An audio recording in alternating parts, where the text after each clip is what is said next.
J income from property.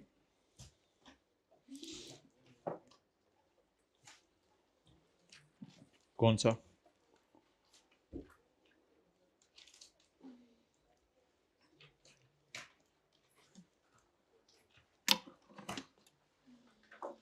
तो कल हम बात कर रहे थे कि एडजस्टेबल जो एडवांस है उसका आपने कुछ भी नहीं करना, बल्कि एडजस्टेबल एडवांस को इग्नोर कर देना है, क्योंकि वो रेंट का पार्ट है। मिसाल के तौर पे साल का किराया 12 लाख, उसने कहा 2 महीने का किराया भी दे दो, तो अब फिर 2 किराए तो आपको माफ हो जाएंगे ना, क्योंकि वो आपने एडवांस में दे दिए। तो ऐसा चीज़ जो कि एडजस्ट हो जानी है उसको फिर इग्नोर करेंगे, और अगर आप रेंट पर मंथ को 12 से मल्टीप्लाई कर देंगे तो आपके पास साल का किराया आ जाएगा। Okay, page number 6, income of joint owners. Income of joint owners का हमने सवाल भी किया था इससे पिछली क्लास में, यानी एक लेक्चर 10 था, एक लेक्चर 9 था। लेक्चर 9 में हमने सवाल किया था 2 बंदे इकट्ठे मिल के घर को ओन कर रहे थे। तो अगर 2 बंदे इकट्ठे मिल के घर को ओन कर रहे हो तो ऐसी सूरत में याद रखिएगा, हम ये देखा करेंगे कि दोनों का अलग अलग किराया मालूम हो सकता है या नहीं, यानी दोनों का अलग अलग हिस्सा मालूम हो सकता है या नहीं। अगर दोनों का अलग अलग हिस्सा मालूम हो सकता है, यानी एक का बिजनेस के अंदर शेयर 70% है, अगले का प्रॉपर्टी के अंदर बिजनेस 70% है, अगले का 30% है, तो उसका मतलब है इनके हिस्से अलग अलग हो सकते हैं। तो फिर ऐसी सूरत में हम क्या करते थे, तो हम इनको एओपी के तौर पे न्यूमेरिकल सॉल्व नहीं करते थे, बल्कि शायद आपको याद हो हमने एग्जांपल 2 की थी कासिम और तलहा वाली, हम इसकी इनकम फ्रॉम प्रॉपर्टी निकाल लेते थे। इनकम फ्रॉम प्रॉपर्टी जो निकल आई 6675,000, इसको हमने तकसीम कर दिया था कासिम और तलहा के अंदर, यानी 75% एक को दे दें और 25% एक को दे दें, ये हमने किया था, याद होगा शायद आपको। ओके, इसी बेस के ऊपर ये डिस्कशन शुरू करते हैं। पेज नंबर 6 के where any property is owned by 2 or more person, जब एक प्रॉपर्टी 2 या 2 से ज्यादा बंदे ओन कर रहे हो, and their shares are definite and ascertainable, और उनके शेयर्स हमें बताएं कि एक का कितना हिस्सा है और दूसरे का कितना हिस्सा है, and their shares are definite and ascertainable, the person shall never be assessed as an AOP. इनको एओपी नहीं समझा जाएगा, इनको एओपी नहीं समझा जाएगा। देखें एक छोटी सी एग्जांपल जो नीचे दी हुई है, example number 1, Mr. A and B are joint owners of a house. They have provided the following details. Profit sharing ratio A की 60 है और बी की 40 है। उन्होंने घर किराए पे इकट्ठे दिए है, कितना किराया कमाया? 30 लाख। 30 लाख में से जब रिपेयर अलाउंस माइनस कर देंगे 1/5, तो नेट कितना बच जाएगा? 24 लाख। किसी के पास नोट्स ना हो, नेट कितना बच जाएगा? 24 लाख। ये 24 लाख किस किस का है? अब अगर ये 24 लाख आप जाके देखें किसी सीरियल में एकदम, तो एक बड़ा रेट लगेगा इस पे, लेकिन हमने इसका हल क्या निकाला था कि 24 लाख डायरेक्ट किसी सीरियल में जाके देखें या इनको एओपी ना तस्वुर करें, इनको एओपी कंसिडर ना करें। जब कभी पार्टनर्स का हिस्सा मालूम हो कि किसका कितना हिस्सा है तो इनको एओपी कंसिडर। आप बताएं एओपी ने 24 लाख कमाया या एक पार्टनर ने उसका 60% कमाया? इसलिए हम कहेंगे ये जो इनकम है एओपी की, ये एओपी नहीं है, बल्कि ये इंडिविजुअल लोग हैं, और 24 लाख का 14,40,000 अपने टेबल में अलग से इसने देख के टैक्स निकाल लिया, और इसने अपने लिए टेबल में देख के अलग से टैक्स निकाल लिया।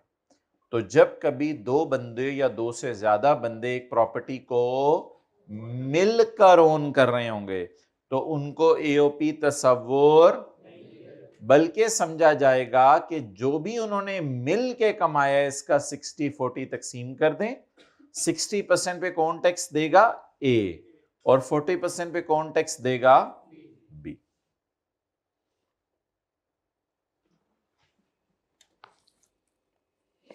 Where any property is owned by 2 or and their respective shares are definite, मालूम है, एंड एसरटेनेबल, यानी कि इजीली मालूम हो सकते हैं किसका कितना हिस्सा है. The persons shall never be assessed as an, इनको इकट्ठे मिलके काम. लेकिन अगर ये बिजनेस शुरू कर दें ना, घर किराए पे ना दें, बिजनेस शुरू कर दें, वो फिर हम पढ़ेंगे चैप्टर 12 के अंदर क्या करना है. फिलहाल इन दोनों ने इकट्ठे होकर बिजनेस शुरू किया या घर किराए पे दिया? घर किराए पे दिया. The persons shall never be assessed as an AOP in respect of the property. इनको AOP ना समझे. फिर क्या करें?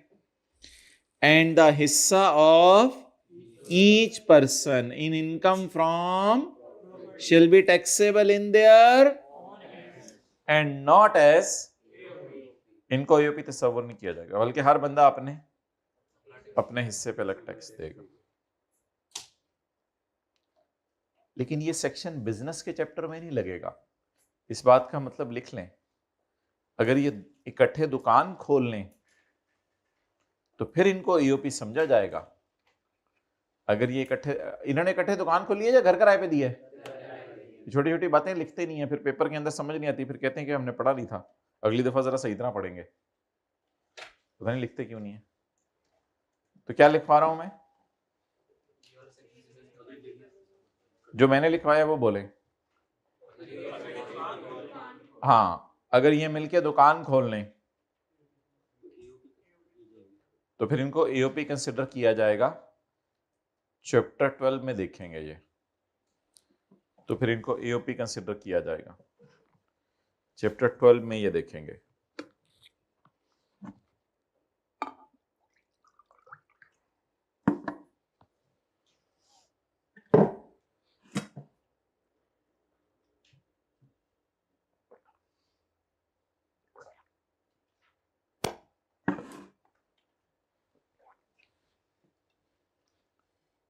ये पॉइंट 2 का मतलब है.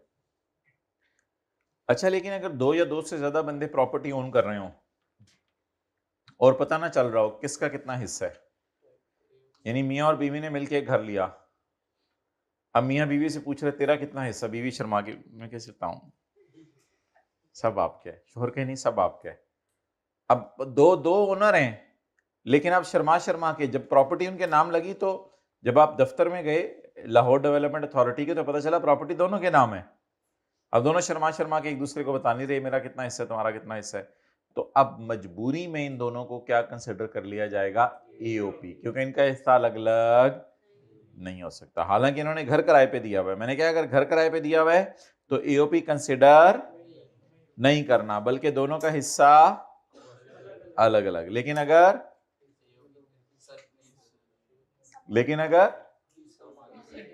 हिस्सा मालूम नहीं है तो फिर क्या करेंगे? फिर इनको AOP कंसिडर करेंगे. Done. Where any property chargeable under the section 15 is owned by 2 or more, जब एक प्रॉपर्टी 2 या 2 से ज्यादा बंदे ओन कर रहे हो, and their respective shares in that property are not definite and, और उनका हिस्सा मालूम ना हो रहा हो, the property will be considered as jointly owned by an, तो समझ जाएगा दोनों ओन करें. and taxable income and tax payable will be computed as per principles of taxation of, ये किस चैप्टर में हम पढ़ेंगे? Principles of taxation of AOP. Chapter 12 में जब जाएंगे तब ये बुनियादी असूल पढ़ेंगे कि टैक्स लगाने के क्या बुनियादी असूल हैं. अगर कोई बंदा क्या समझ लिया जाए, इकट्ठा, अलग अलग नहीं, इकट्ठा, यानी AOP समझ लिया जाए. कॉलर, मैं भी फिर कॉलर सुनाता हूँ, उनको बता दो बैठे बैठे मैं CA कर रहा हूँ, उठाओ, मैं CA कर रहा हूँ. अल्लाह हाफिज. अच्छा जी, आगे चलें.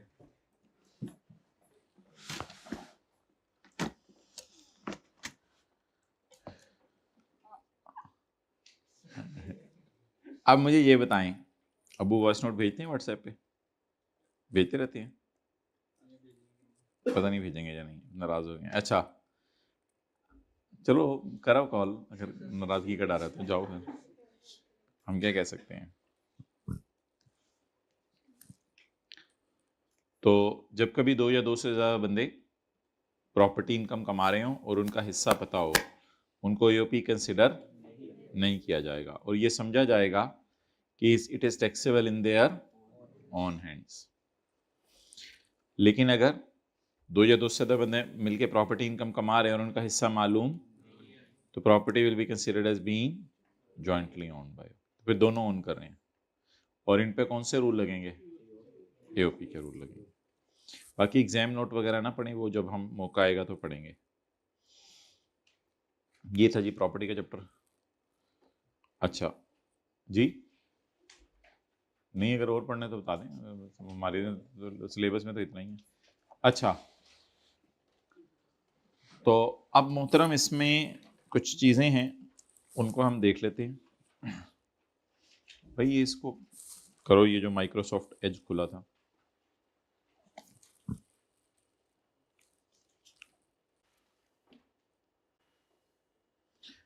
ओके।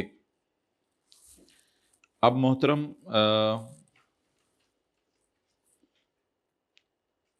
कुछ बेसिक रूल्स हैं, कुछ चीज़ें हैं, उनको ज़रा हमने देखना है। किधर है इनकम फ्रॉम प्रॉपर्टी का चैप्टर?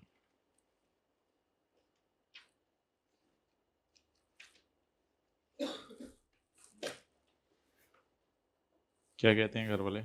बबलू क्या हाल है?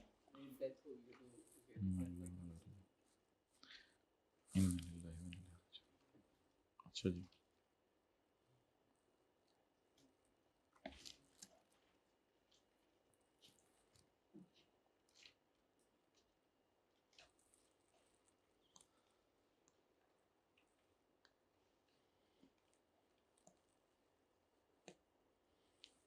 अच्छा कल हमने पढ़ा था non adjustable amount. Non adjustable amount, ये जो नॉन एडजस्टेबल अमाउंट है ना, ये अगर आपने कोई, ये खुद ही बनानी पड़ेगी, ये कहीं मिलेगी नहीं डायग्राम। अगर नॉन एडजस्टेबल, अभी मैं बनाने का टाइम दे दूंगा, अगर नॉन एडजस्टेबल अमाउंट आपको रिसीव हुई है, नॉन एडजस्टेबल अमाउंट वो कल पड़ी थी ना न्यूमेरिकल के अंदर, जिसको आपने किससे डिवाइड करना था? 10 से डिवाइड करना था। नॉन एडजस्टेबल अमाउंट अगर आपको रिसीव हुई है और आपने बिल्डिंग या फ्लैट किराए पे दिया हुआ है, तो फिर ऐसी सूरत में आप उस नॉन एडजस्टेबल अमाउंट को इनकम में डालेंगे कितने, बिलाल को बुलाएं, इनकम में डालेंगे कितने सालों में? 10 सालों में। ये हमने पढ़ा था, उसको इनकम में कितने सालों में डालेंगे? 10 सालों में। Add in income in 10 years अगर नॉन एडजस्टेबल अमाउंट रिसीव हुई। लेकिन अगर फॉर लैंड रिसीव हुई, देखिए लैंड का किराया भी इनकम प्रॉपर्टी में जाता है और लैंड एंड बिल्डिंग को किराए पे देना भी इनकम फ्रॉम प्रॉपर्टी में जाता है। देखिए प्रॉपर्टी के चैप्टर का स्कोप क्या है, मैं नोट करने का टाइम दूंगा। प्रॉपर्टी के चैप्टर का स्कोप ये बता दें, मैं नोट करने का टाइम दूंगा, मतलब बताएं जी। प्रॉपर्टी के चैप्टर का स्कोप क्या है? प्रॉपर्टी का चैप्टर कहता है आप खाली लैंड किराए पे दे दें तो भी आप क्या कमा रहे हैं? Income from property. आप घर किराए पे दे दें, फ्लैट किराए पे दे दें, हॉस्टल किराए पे दे दें, तो भी आप क्या कमा रहे हैं? Income from property. तो नॉन एडजस्टेबल अमाउंट कल के सवाल में आई थी 6 लाख अगेंस्ट बिल्डिंग, ये तस्वीर खींचे, तो हमने इसको कितने सालों में इनकम में डाला था? 10 सालों में आहिस्ता आहिस्ता करके इनकम में डाला था। लेकिन अगर आप लैंड किराए पे दें और लैंड किराए पे दे के आपको नॉन एडजस्टेबल अमाउंट आ जाए, तो इसके बारे में लॉ कहता है कोई मैं आपको गाइडेंस नहीं दे रहा, इसलिए लोगों का कहना है कि इसको आप इनकम में फौरन ना डालें, कभी भी ना डालें। It is not taxable at all. अब नोट कर लें।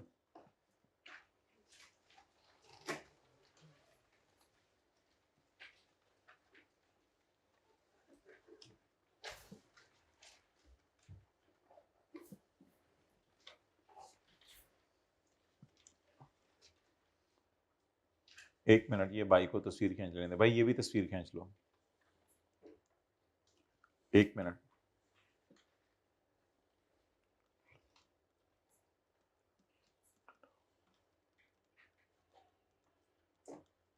चलो खींचो।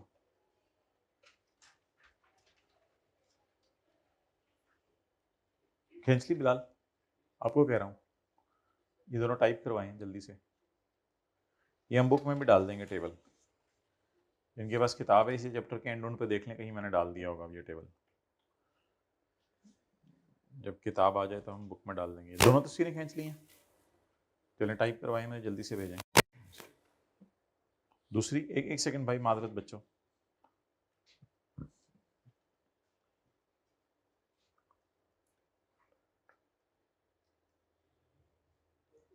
हाँ 2 पिक्चर्स ये टाइप करवा लें।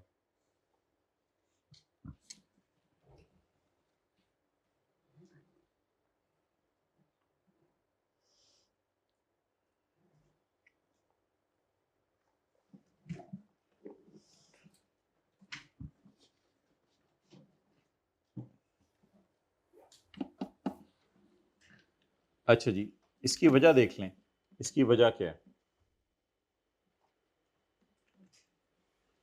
इसकी वजह यह है कि हमने जो कल सेक्शन पढ़ा ना, सेक्शन 16, उसकी पहली लाइन पता क्या थी? Where the owner of building receives from tenant. इसलिए कल मैंने आपको नोट नहीं पढ़ाया था, नोट लिखा हुआ था नीचे, non adjustable advance in case of open plot of land given on rent is not taxable under the law. क्योंकि यहां पे क्या लफ्ज लिखा था कल? बिल्डिंग। तो असूल बताएं क्या बना? अगर बिल्डिंग को किराए पे दें और वो किराएदार किराया भी दे और 6 लाख भी दे जो कल दिया था, तो 6 लाख को 10 से, अगर खाली लैंड को किराए पे दें, लैंड को किराए पे दे देते हैं आप लोग पार्किंग स्पेस के तौर पे, मैच वगैरह खेलने के लिए, अगर खाली लैंड को किराए पे दें तो लैंड का जो किराया आएगा 1-1 लाख रुपया हर महीने, हर साल का, वो तो इनकम में डालेंगे मिसाल के तौर पे, हर महीने का आ गया। लेकिन अगर लैंड की कोई सिक्योरिटी ली जिसे नॉन एडजस्टेबल अमाउंट कहा था, तो उसे टोटली पेपर में क्या कर देंगे? तो ये बहुत बड़ी रिलैक्सेशन अवेलेबल है। तो सेक्शन 16 सिर्फ कब लगेगा? जब बिल्डिंग फ्लैट वगैरह किराए पे दें, और खाली लैंड अगर किराए पे दें। ओके, इसी तरह एक और बात। अच्छा, पहले तो आपको मैं बता दूं कि हमारे लॉ में इनकम्स कौन कौन सी हैं। जब आप बिल्डिंग किराए पे देते हैं ना, बिल्डिंग किराए पे देते हैं, तो बिल्डिंग का आपको क्या आता है? ये नई डायग्राम है। बिल्डिंग का आपको क्या आता है? रेंट। जब आप बिल्डिंग या फ्लैट किराए पे देते हैं तो आपको कभी कभी आती है नॉन एडजस्टेबल अमाउंट। कल के सवाल में 90,000 किराया था और 6 लाख रुपए नॉन एडजस्टेबल अमाउंट थी। और अगर बिल्डिंग बेचने का मुआहिदा कर लें और बाद में पता चले वो बिल्डिंग अगले को पसंद नहीं आई और आपने उसके इनिशियल डिपॉजिट पे कब्जा कर लिया, इसका नाम क्या था? तो बता दे, बिल्डिंग के किराए पे दे के मैक्सिमम मैं कितनी इनकम्स कमा सकता हूं? भाई सेकंड लास्ट रो में क्यों डिस्टर्बेंस हो रही है? इधर देखो ना, बिल्डिंग को किराए पे देके मैं मैक्सिमम कितनी इनकम्स कमा सकता हूं? मैंने एक बंदे को बिल्डिंग किराए पे दी, मुझे हर महीने आ रहा है 90,000। मैंने उससे कहा मुझे सिक्योरिटी दो 6 लाख रुपया, मैं तुम्हें वापस कर दूंगा। ये हो गया नॉन एडजस्टेबल अमाउंट। एक और मेरा घर था, बिल्डिंग थी, एक और मेरा घर था या फ्लैट था या ऑफिस था या कोई भी बिल्डिंग थी, वो मैंने किराए पे नहीं दी, वो मैंने बेची। बेच के अगले को कहा करोड़ की बेची, उसने कहा 10 लाख अभी ले लो, बाकी बाद में। बाद में वो कहते हैं मुझे नहीं चाहिए। आपने 10 लाख जब्त कर लिया, 10 लाख पे कब्जा कर लिया। ये 10 लाख भी आपकी इनकम फ्रॉम प्रॉपर्टी है। आपने जब रिपेयर अलाउंस लगाना है तो इन तीनों को जमा करके लगाना है। रिपेयर अलाउंस लगाना है जब आपने इन तीनों को, अगर आप बिल्डिंग या फ्लैट किराए पे दे दें तो आपने रिपेयर अलाउंस जो लगाना है इन तीनों को, रेंटेड आउट का लफ्ज जैसे खत्म कर देते हैं। अच्छा, लेकिन लैंड रिपेयर नहीं होती। आपने लैंड किराए पे दी और किसी से किराया ले रहे हैं तो लैंड तो रिपेयर नहीं होगी। इसलिए आज भयानक बात सुने, उसे कहें अब फिगर ये फाइनल है, वो पिछली वाली। अगर आपने लैंड किराए पे दे, नोट करने का टाइम दिया जाएगा, नोट करने का टाइम दिया, बात समझ गया। अगर आपने लैंड किराए पे दे दी तो लैंड किराए पे देना इनकम फ्रॉम प्रॉपर्टी तो है, लेकिन लैंड के केस में रिपेयर अलाउंस माइनस नहीं होगा। लैंड के केस में रिपेयर अलाउंस माइनस। हां, अगर लैंड बेचने का आपने मुआहिदा किया कि 50 लाख की लैंड बेचता हूं, अगले ने आपको 5 लाख दिया और वो 5 लाख आपने जब्त कर लिया क्योंकि अगले ने कहा मुझे ये लैंड नहीं चाहिए, तो वो फॉरफिटेड डिपॉजिट भी आपकी इनकम प्रॉपर्टी है, लेकिन उस पे भी रिपेयर अलाउंस माइनस। और लैंड का लैंड का आपको पता है नॉन एडजस्टेबल अमाउंट तो आ ही नहीं सकती। लैंड में तो नॉन एडजस्टेबल अभी भी नहीं पड़ा है। लैंड की नॉन एडजस्टेबल अमाउंट का तो लॉ में कोई तस्वुर ही, तो सादा सी बात, इन सारी बातों को अगर मैं इग्नोर करूं, ओए साडी डायग्राम फर्क, इन सारी बातों को अगर मैं इग्नोर करूं, लैंड से जो भी इनकम्स आ रही होंगी उनका रिपेयर अलाउंस माइनस नहीं करना, और बिल्डिंग से जो भी इनकम्स आ रही होंगी चाहे वो फॉरफिटेड डिपॉजिट ही क्यों ना हो। इन तीनों में फर्क क्या है वैसे? रेंट, नॉन एडजस्टेबल अमाउंट और फॉरफिटेड डिपॉजिट। बिल्डिंग किराए पे दे दी, किराया आ रहा है।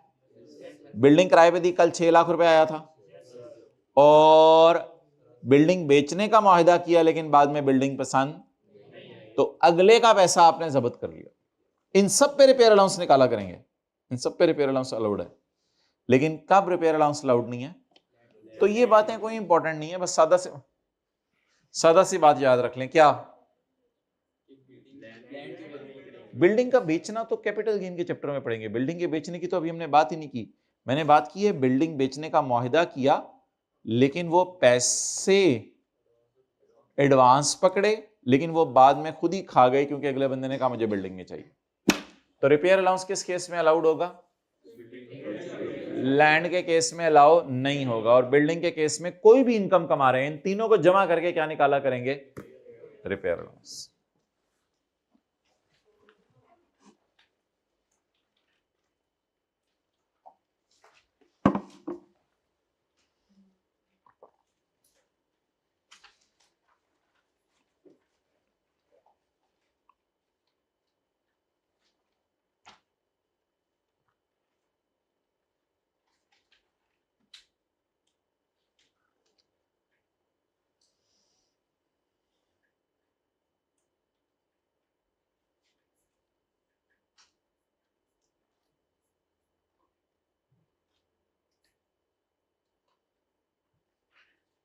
ठीक है, ये वाला दोनों में से जो भी आ गया ठीक है।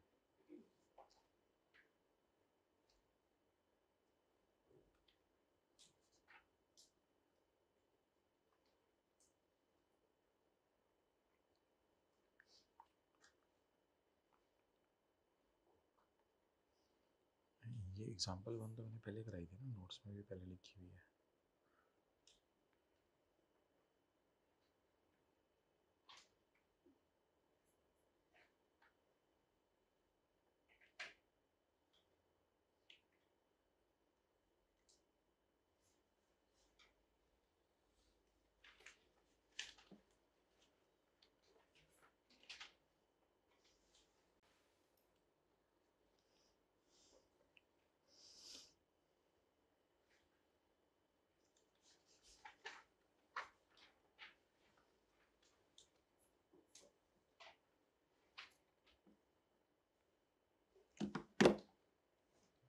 Done.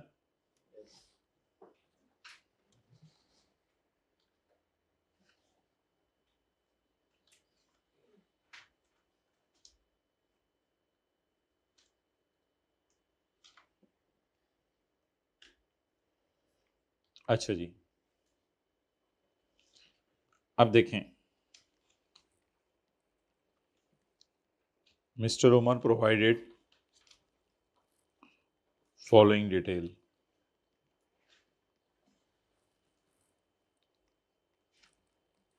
Land rented out,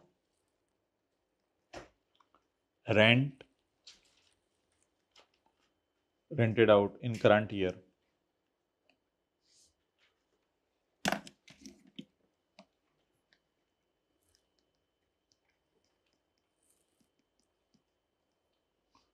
rent per month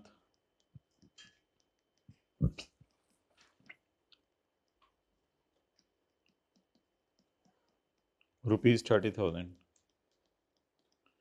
non adjustable advance rupees 6,30,000, building rented out in current year,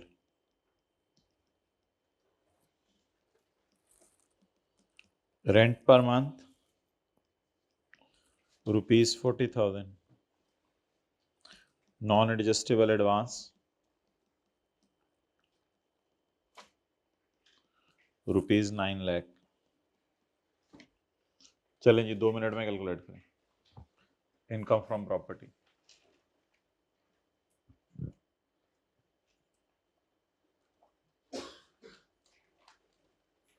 solve करें प्रॉपर, एक आधे मिनट में नोट करें।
जी नोट कर लिया क्वेश्चन, चलें सॉल्यूशन।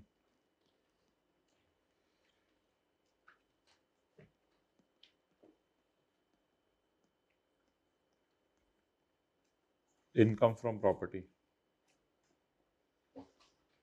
जी भाई लैंड रेंट बताएं। 30,000 into 12 what is 3,60,000। Land non adjustable advance, समझ आई ना? इसको 10 से डिवाइड नहीं करना, इससे कुछ भी नहीं करना। यही तो आज बताया है कि लैंड के केस में ये देखें, where the owner of a building, owner of a building receives, owner of land में नहीं है ये। कितने लोगों ने ये जीरो लिखा था? इन लोगों ने इग्नोर कर दिया टोटली। इग्नोर नहीं करें, लिख के शो करें कि हम इग्नोर कर रहे हैं। अब क्या आएगा? बिल्डिंग का रेंट, बोलें 4,80,000। आगे क्या आएगा? किसका? बिल्डिंग का। नहीं, रिपेयर अलाउंस तो एंड पे एक ही दफा होगा ना, पहले सारी इनकम्स तो जमा करो ना। जी बोले 9 lakh divided by 10 is equal to 570। नहीं, टोटल ग्रैंड टोटल 9,30,000। ये आज नई चीज क्या पढ़ी कि लैंड के नॉन एडजस्टेबल अमाउंट को 10 से डिवाइड करेंगे या बिल्डिंग के नॉन एडजस्टेबल अमाउंट को 10 से डिवाइड? अब रिपेयर अलाउंस कैसे निकालें?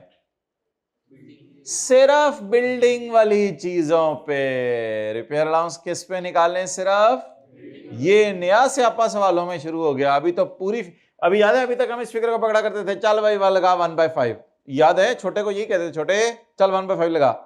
इस फिगर को पकड़ के 1/5 लगाते थे। अब नया स्यापा शुरू हो गया। इसमें कुछ फिगरें किसकी पड़ी हैं? लैंड की, कुछ फिगरें बिल्डिंग की। तो फिर रिपेयर अलाउंस जरा अकल लगा के लगाना पड़ेगा। लेस रिपेयर अलाउंस, मैनुअल काम कर लें, मैनुअल काम मतलब जमा करें 4,80,000 जमा जो भी जवाब आए इंटू 1/5। ये कितने लोगों ने सही किया था? हाथ खड़ा करें। 4,80,000 जमा 90,000। खाली बिल्डिंग की अमाउंट्स उठाएं, लैंड की अमाउंट्स पे नहीं लगाना रिपेयर अलाउंस। हाँ जी, 114,000 जी, 816,000।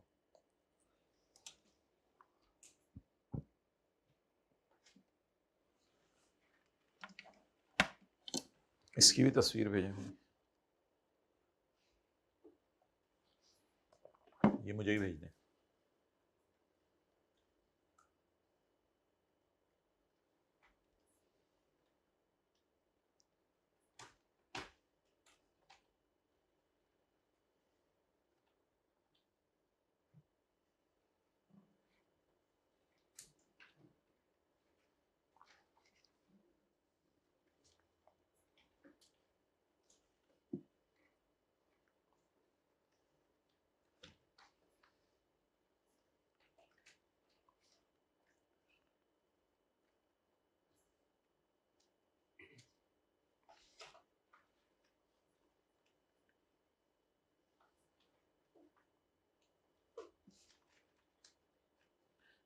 डन।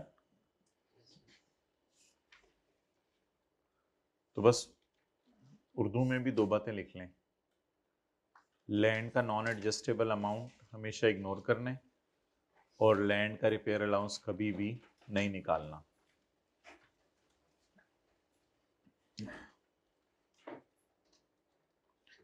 लैंड का नॉन एडजस्टेबल अमाउंट हमेशा इग्नोर करनी है, और लैंड का कभी भी रिपेयर अलाउंस नहीं निकालना।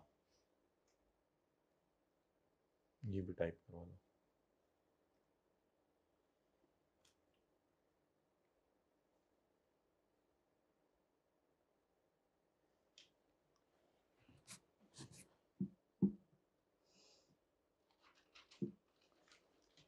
पहली डायग्राम में क्या सीखा था? लैंड का नॉन एडजस्टेबल अमाउंट इग्नोर करनी है। और दूसरी डायग्राम में क्या सीखा? लैंड पे रिपेयर अलाउंस कैलकुलेट नहीं करना। कोई किसी भी किस्म की फिगर हो लैंड की, तो उस पर रिपेयर अलाउंस कैलकुलेट नहीं करना।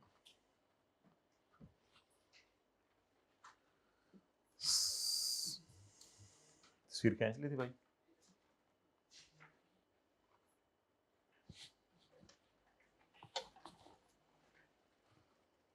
ओके।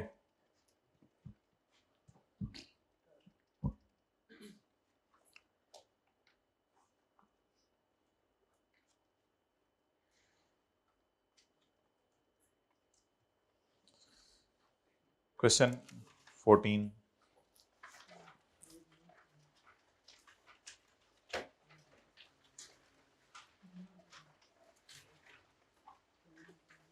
अच्छा, किताब के अब जो है ना, ये जो पेज 7 आ रहा है, जहाँ से पास पेपर क्वेश्चन शुरू हो रहे हैं, इनसे ऊपर ऊपर हम कोशिश करेंगे किताब में यहाँ डायग्राम्स फिट कर दें। ठीक है, यहाँ पे करके एक नया सफ़ा डाल के ये डायग्राम्स डाल देंगे किताब में, ताकि आपके पास किताब जब आए तो वो डायग्राम्स बनी हो। ये एग्जाम्पल भी हो सका तो डाल देंगे। तो बस ये सवाल ढूंढें, पेज नंबर अब जो भी हैं ये सवाल ढूंढें। क्वेश्चन 14, अगर ये नोट्स हैं आपके पास फिर तो कोई मसला नहीं, जिनके पास किताब है क्वेश्चन नंबर 14 ढूंढ लें।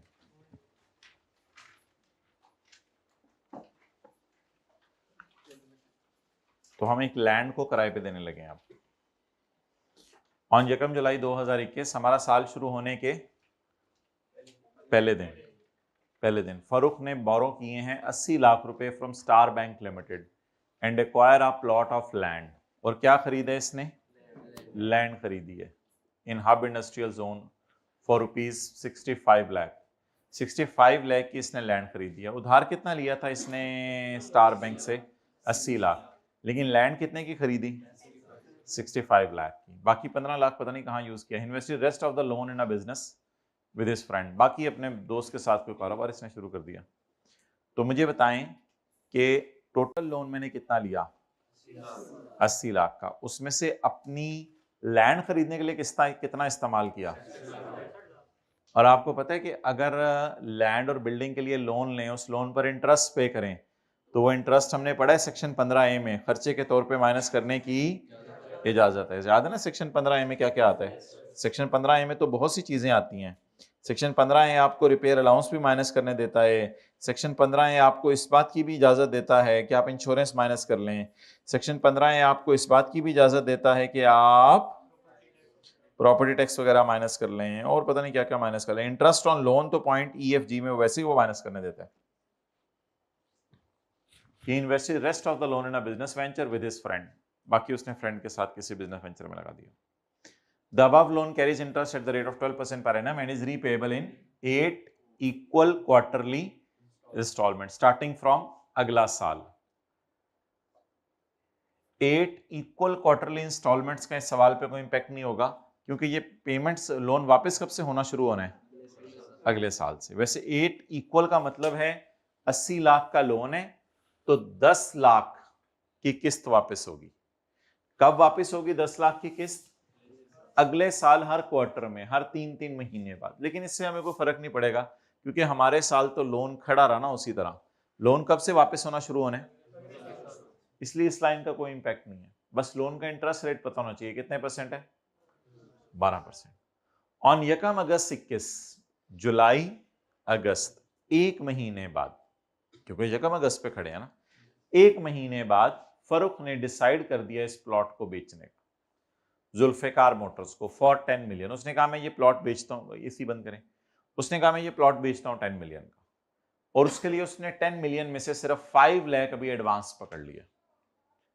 15 दिन बाद जब इंडिया आजाद हुआ, पाकिस्तान 14 अगस्त को हुआ था, इंडिया 15 अगस्त को, 15 दिन बाद जब इंडिया आजाद हुआ, फरूख ने कब्जा कर लिया उसके डिपॉजिट पे क्योंकि जुल्फिकार मोटर ने कहा मुझे तेरी लैंड नहीं चाहिए। जी आप बता दें ये क्या है? ये नॉन एडजस्टेबल अमाउंट नहीं है, ये क्या है? Forfeited deposit. इसको भी हम इनकम में डालेंगे। क्लियर भाई? फॉरफिटेड डिपॉजिट को इनकम में डालना है, नॉन एडजस्टेबल अमाउंट को नहीं डालना। आज फर्क समझे फॉरफिटेड डिपॉजिट और नॉन एडजस्टेबल अमाउंट में। Non adjustable amount security type figure होती है कि लैंड में तुम्हें किराए पे दे रहा हूं, कुछ सिक्योरिटी दो मुझे, और वो उसके बाद वापस करनी होती है। फॉरफिटेड डिपॉजिट तो कुछ और है। तो बताएं फॉरफिटेड डिपॉजिट पहले दिन पढ़ा था जिस दिन लेक्चर शुरू हुए थे, और नॉन एडजस्टेबल अमाउंट कल पढ़ी थी। क्या फर्क है दोनों में? जरा बताएं फॉरफिटेड डिपॉजिट और नॉन एडजस्टेबल अमाउंट में। फॉरफिटेड डिपॉजिट पहले दिन पढ़ा था। फॉरफिटेड डिपॉजिट ये था कि आपने लैंड या बिल्डिंग बेचने का मुआहदा किया और बाद में जिसने चीज खरीदनी थी वो मुकर गया, इनकार कर गया, तो आपने उसके एडवांस पे कब्जा कर लिया। इस पैसे का क्या नाम था? नॉन एडजस्टेबल अमाउंट तो बिल्कुल डिफरेंट चीज है। वो ये है कि आपने कोई चीज किसी को किराए पे दी और आपको उससे किराया भी आया और एक अमाउंट भी आई सिक्योरिटी के तौर पे जो आपने उसको वापस करनी होती है। उसका नाम क्या रखा था कल? ये नॉन एडजस्टेबल अमाउंट तो नहीं है, ये क्या है? Forfeited deposit. डाल दें इसको इनकम में। कितना डालें? 10 मिलियन डालें या 10 मिलियन का 5 लाख? कितने का बेचने का सोचा था? 10 मिलियन। उसमें से कितने पैसे आ गए थे? अगले ने इनकार कर दिया। अब बताएं कितने पैसे आए? 5 लाख को डालें इनकम में, ये आपकी इनकम है भाई। यही तो मैं बता रहा हूं, लैंड के केस में फॉरफिटेड डिपॉजिट ऐड होगा, लैंड के केस में नॉन एडजस्टेबल अमाउंट ऐड नहीं होगी। यही तो मैं बता रहा हूं, नॉन एडजस्टेबल अमाउंट और फॉरफिटेड डिपॉजिट में मतलब देखें क्या डिफरेंस क्या है। फॉरफिटेड डिपॉजिट हमने पढ़ा था पेज 1 पे। फॉरफिटेड डिपॉजिट क्या था? रेंट में शामिल है forfeited deposit under a contract for sale of land. Land बेचने का आपने मुआहिदा किया या बिल्डिंग बेचने का मुआहिदा किया और अगले बंदा मुकर गया, आपने उसके एडवांस पे कब्जा कर लिया, ये रेंट की डेफिनेशन में फॉल करता है, इसलिए इसको मैं इनकम में डालूंगा। Don't mix it with non adjustable amount. Non adjustable amount तो कुछ और है, वो तो हमने कल पढ़ी थी। नॉन एडजस्टेबल अमाउंट वो होती है कि आपने किसी को लैंड किराए पे दे दी, उसने कहा किराया भी ले लो हर महीने और थोड़ी सी सिक्योरिटी भी पकड़ लो, वो फिर आपने उसको वापस करनी है जब लैंड किराए का एग्रीमेंट खत्म होगा। जी हाथ खड़ा करें। समझ आ गई? किसने कहा था? समझ आ गई? कल का लेक्चर लिया था आपने? लिया था तो फिर तो आपको ये बात नहीं करनी चाहिए थी। कल के लेक्चर में तो नॉन एडजस्टेबल एडवांस की बड़ी डिटेल से डिस्कशन हुई थी। ओके, तो अभी आपने उर्दू में भी क्या फिक्रा लिखा है? उर्दू में जो 2 फिक्रे लिखे हैं वो क्या लिखे हैं? लैंड का नॉन एडजस्टेबल अमाउंट इग्नोर करना है या फॉरफिटेड डिपॉजिट? भाई तीन अमाउंट्स होती है ना, रेंट होता है, नॉन एडजस्टेबल अमाउंट होती है और फॉरफिटेड।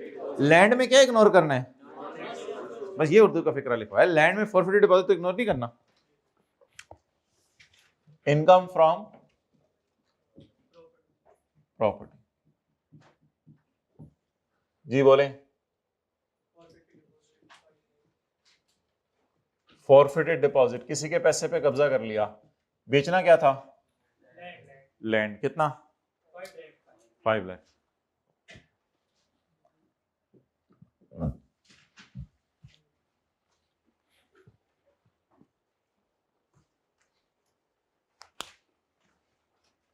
करना नोट? कर ले मेहरबानी।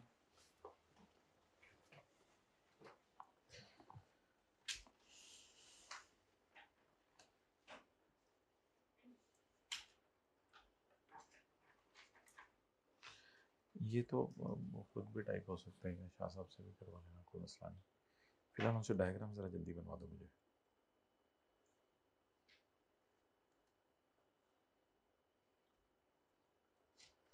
हाँ भाई नोट्स जो फाइनल करो। हाँ जी आगे चलें जी।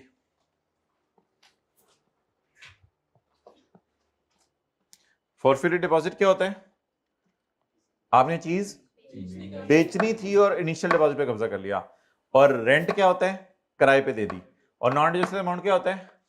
किराए पे देते हुए किराया भी लिया और कुछ सिक्योरिटी भी ली। ऑन यकम सितंबर, अगस्त, एक महीना गुजरा ना, एक महीना, यानी यकम अगस्त को से डील की थी, 15 अगस्त को वो उसने कहा मैंने नहीं लेनी, तो फिर हम लेके बैठे। यकम सितंबर को फरूख ने सोचा यार ये बिक तो रही नहीं, जुल्फिकार मोटर को बेचने की कोशिश की थी, वो तो मोटर करा के चला गया, यानी उसने जो है ली नहीं। अब हमने किसको दे दी किराए पे? हाँ, Farrukh let out the plot of land to his friend. Let out the plot of land to his friend की हेडिंग क्या बनेगी? Rent of land. उसने अब लैंड को किस पे दे दिया? किराए पे दे दिया। किसको किराए पे दिया? वो अपना आतिफ नहीं आता था, खालाजी रशीदा का बेटा, वो पिछली गली में रहता था, छत पे पतंग उड़ाता था, नीचे गिर गया था, हाथ दो, कोई ना। अच्छा,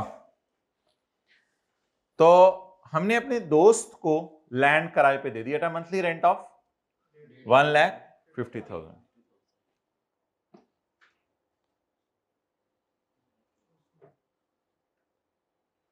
इधर आ जाओ। He received a non-adjustable advance of 2 lakh. Unadjustable means non-adjustable, यानी किराए पे इससे कोई फर्क नहीं पड़ेगा, एक सिक्योरिटी टाइप चीज है, वो जो कल वाली पड़ी थी। From Atif and paid 80,000 for leveling the ground. Ground का लेवल बनाना था ना, मतलब लेवल।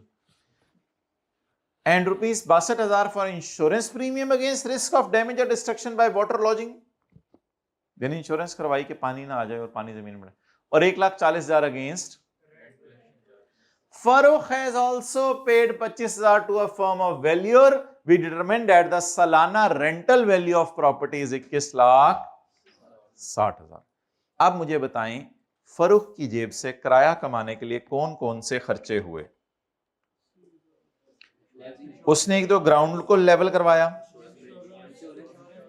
उसके बाद उसने इंश्योरेंस प्रीमियम पे किया, फिर उसने कोई बंदा रखा हुआ रेंट कलेक्ट करने के लिए, और उसने एक फर्म ऑफ वैल्यूअर से वैल्यू लगवाई। उसने कहा एनुअल रेंट। अच्छा, ये तो आउटफ्लोज हैं ग्रीन से जो मैंने हाईलाइट किए। मेरे इनफ्लोज कौन कौन से हैं? मेरे इनफ्लोज ये हैं 5 लाख, 1.5 लाख पर मंथ और 2 लाख। ये मैंने इनफ्लोज अपने बताए आपको, मुझे आगे ये नहीं पता कि ये इनकम में जाने या नहीं जाने, वो अलग बहस है। वो अलग बहस है कि इनकम में जाने या नहीं जाने। मैंने आपको बताया मेरे पास इस साल 5 लाख रुपए आया है, किसकी तरफ से? जुल्फिकार मोटर की तरफ से। किसकी तरफ से आया 5 लाख? जुल्फिकार मोटर। इससे हर महीने किराया कितना ले रहा हूं? 1.5 लाख। इसने सिक्योरिटी कितनी दी है? इस सारे को कमाने के लिए मेरे ये खर्चे हुए, और एक खर्चा ऊपर भी पड़ा हुआ है 12% इंटरेस्ट। तो मैंने इनफ्लोज को ग्रीन से हाईलाइट कर दिया और आउटफ्लोज को स्काई ब्लू, उल्टा कर दिया। आउटफ्लोज को ग्रीन से हाईलाइट कर दिया और इनफ्लोज को स्काई ब्लू से। उल्टा बोल दिया। ग्रीन से मैंने आउटफ्लोज को हाईलाइट कर दिया और स्काई ब्लू इनफ्लोज। तो पहले क्या बोल रहे थे हम?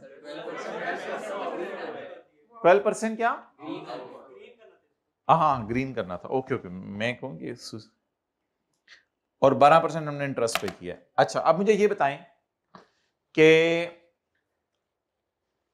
सवाल में पढ़ के बताएं कि जो साल की एनुअल रेंटल वैल्यू है वो फेयर मार्केट वैल्यू ली जा सकती है ना। फरूख ने 25,000 किसी लॉयर को पे किए जिसने कहा कि सालाना किराया तो प्लॉट का 21,60,000 है, ये सालाना किराया तो फेयर वैल्यू होगी ना। आप बता दें मैं 1.5 लाख रुपया लूं या 21,60,000 लूं? 1.5 लाख पर मंथ है और 21,60,000 पर 10 मंथ्स पर एनम है। अब ये फिगर महीने की है और वो फिगर साल की है, क्या इनको कंपेयर किया जा सकता है? अब मुझे बताएं क्या करूं, इस फिगर को भी महीने पे ले आऊं? लाने तो चेक कर लें, 21,60,000 डिवाइड बाय 12 180,000, या इस फिगर को महीने पे ले आए। अगर इस फिगर को आपने महीने पे नहीं लाना तो फिर इसको साल पे ना ले जाएं, क्योंकि हमने घर किराए पे दिया 1 सितंबर पे। तो सितंबर, अक्टूबर, नवंबर, दिसंबर, जनवरी, फरवरी, मार्च, अप्रैल, मई, जून, इस फिगर को भी 10 महीने पे ले जाएं, इस फिगर को भी 10 महीने पे ले जाएं, ये भी चल सकता है। या फिर इसको पर मंथ कर लें, वो आपकी मर्जी है। तो मैं दोनों फिगर्स को किस पे लेके जा रहा हूं? 10 महीने पे। मैं 10 महीने पे लेके जा रहा हूं। Rent land hire of what and what? Actual rent या fair market value? Actual rent महीने का कितना है? 1.5 लाख। 1.5 लाख मुझे कितने महीने आएगा? 10 महीने। क्या आ गया? 15 लाख। और मार्केट में मुझे कितना किराया आता? 21,60,000। ये कितने महीने का आता? 12 महीने का। अगर ये 12 महीने का है तो डिवाइड करें 12 से, तो कितने महीने का किराया आ जाएगा? 1 महीने का। और मल्टीप्लाई कर दें 10 से। आप बताएं एक्चुअल किराया मुझे कितना आया 10 महीने में? 15 लाख। और मार्केट का किराया कितना आ सकता है? इधर क्लास हो रही है, एंड पे इधर क्लास हो रही है। इधर ये मोबाइल उठाया किस लिए हुआ है? क्लास हो रही है ना। एक्चुअल किराया कितना है? 15 लाख। और फेयर मार्केट किराया what is higher?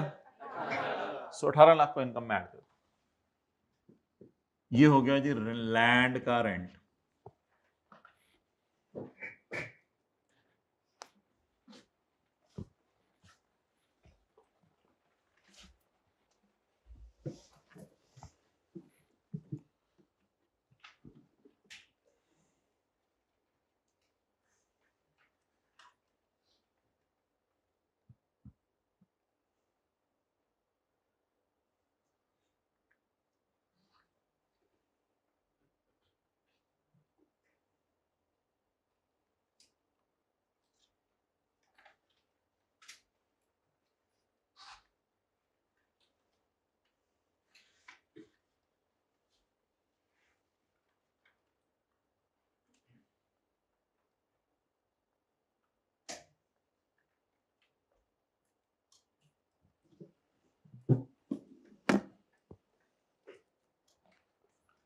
Okay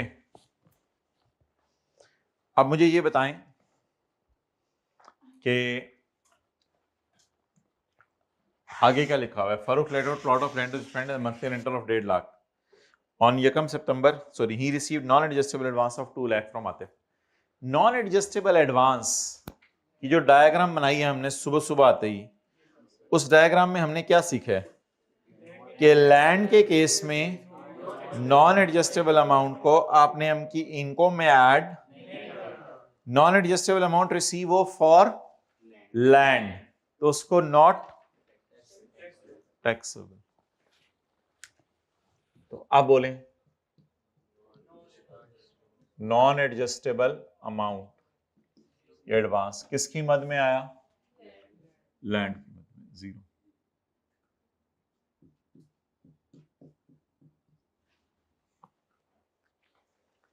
total हो गया 23 लाख। अब खर्चे माइनस करना शुरू करते हैं।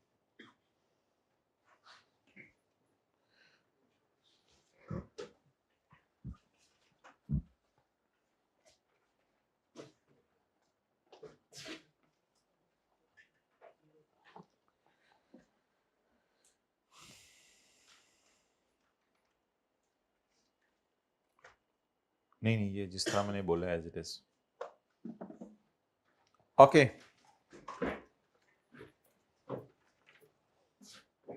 सॉरी, मैं वॉइस नोट भेजता हूँ, आप लोग मेरी तरफ देखने लग जाते हैं। इसी तरह होता है कि रास्ते में जाते हुए बंदा वॉइस नोट पे अस्सलाम वालेकुम कह रहा होता है, अगला बंदा उधर से गुजरता है वालेकुम अस्सलाम। अच्छा, टोटल कितना हो गया? 23 लाख। आप बता दें कौन सा खर्चा हमेशा माइनस करना ही करना होता है? Repair allowance. लेकिन repair allowance land land land, तो इसलिए रिपेयर अलाउंस कैलकुलेट करने की जरूरत ही नहीं। लेकिन लिखते हैं लेस रिपेयर अलाउंस, ठीक है, जीरो। हर गाय इधर आए, यानी इधर देखें, समझ आ गया?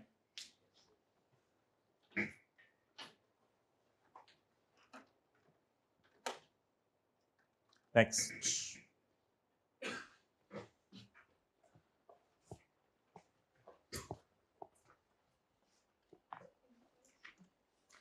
अच्छा भैया, बहुत से खर्चे हैं जो हमने माइनस करने हैं। सवाल में खर्चों की बारात है, आज जुमेरात है, बबलू की बारात है। अच्छा, अब मुझे ये बताएं कि लास्ट टाइम अपने जिंदगी में कब पढ़ा है? सुबह पढ़ा है, माशाल्लाह। तो पढ़ने वाले लोग हैं सारे। कोई है जो इस सेशन में साथ साथ पढ़ा है? 11वां लेक्चर हो गया आज। 6 लोग, 7, 10, 12 लोग इस सेशन में साथ साथ पढ़े हैं, माशाल्लाह। कितने दिन तक पढ़ेंगे इस तरह? 15 लेक्चर तक। अच्छा, और आखिरी लेक्चर तक? माशाल्लाह। पहले 11 में तो हाथ खड़ा नहीं किया। अच्छा, किए? चलो फिर ठीक है।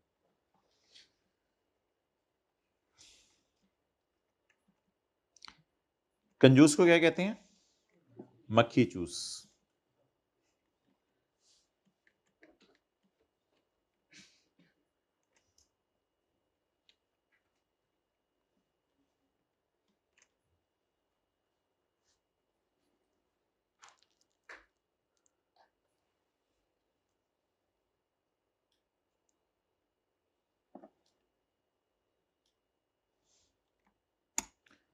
सेक्शन 15A बहुत ज्यादा कंजूस मक्खी चूस है।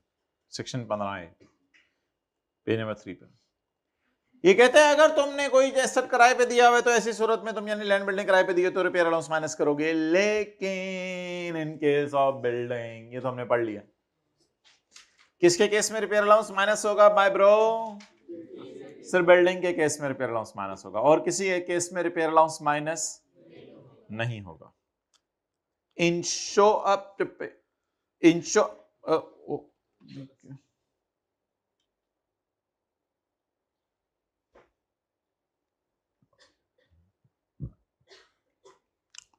इंश्योरेंस एक्सपेंस माइनस करने की इजाजत है।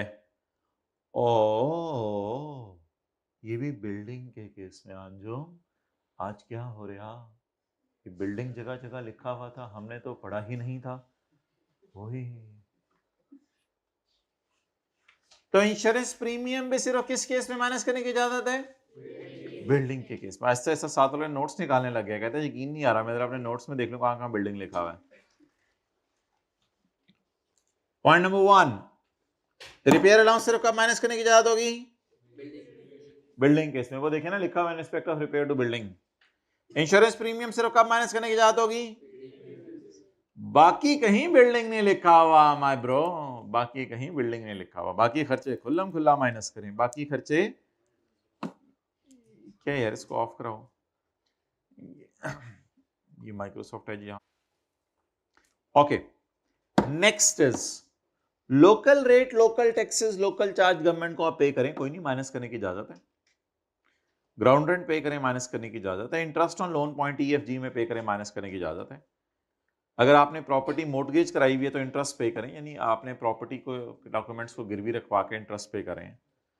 Any expenditure paid, actual expenses और 4% of rent chargeable to tax, ये वो जो रेंट कलेक्शन चार्जेस हुए हैं।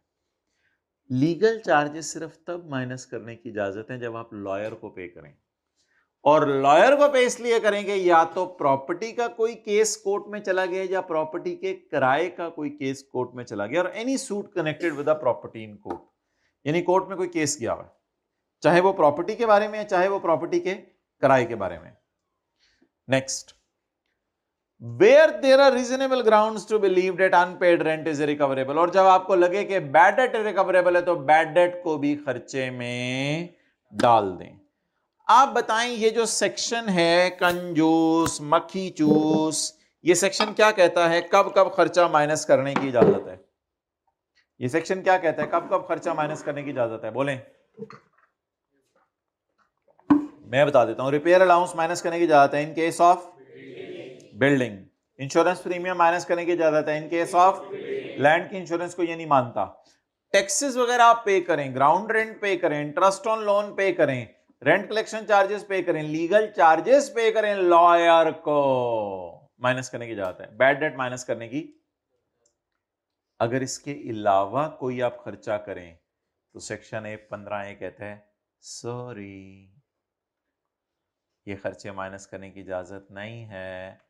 तो मेरे भाई सेक्शन 15A बहुत कंजूस है, सेक्शन 15A बहुत, ये खुल्लम खुल्ला खर्चे माइनस करने की इजाजत देते हैं या कंजूसी से? कंजूसी से। अब पढ़ लें आप खर्चे जो जो हैं,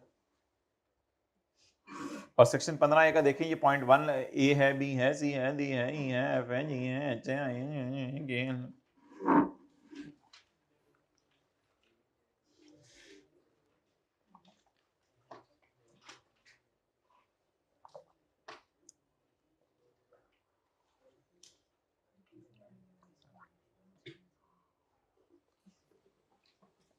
अबे ग्राउंड लेवलिंग कहां डालेंगे? खर्चे में कौन सा खर्चा बताओ, पॉइंट कौन सा वाला लगेगा? Ground levelling, ground levelling minus नहीं हो सकेगा। मैं क्या करूं, कंधे को ऐसे करें, ऐसे करें, ऐसे करके ऐसे ऊपर उठाएं थोड़ा सा, राइट वाला भी लेफ्ट इकट्ठे, और ऐसे करें। अब ग्राउंड लेवलिंग चार्जेस माइनस होंगे या नहीं माइनस होंगे? क्यों नहीं माइनस होंगे? सेक्शन 15A में आ ही नहीं रहे कहीं ग्राउंड लेवलिंग चार्जेस। ग्राउंड को लेवल कर रहा है, लेवल लेवल लेवल कर दे रहा। अगला बोले, इंश्योरेंस माइनस करने की इजाजत है, लेकिन किसके केस में? ये तो क्या है,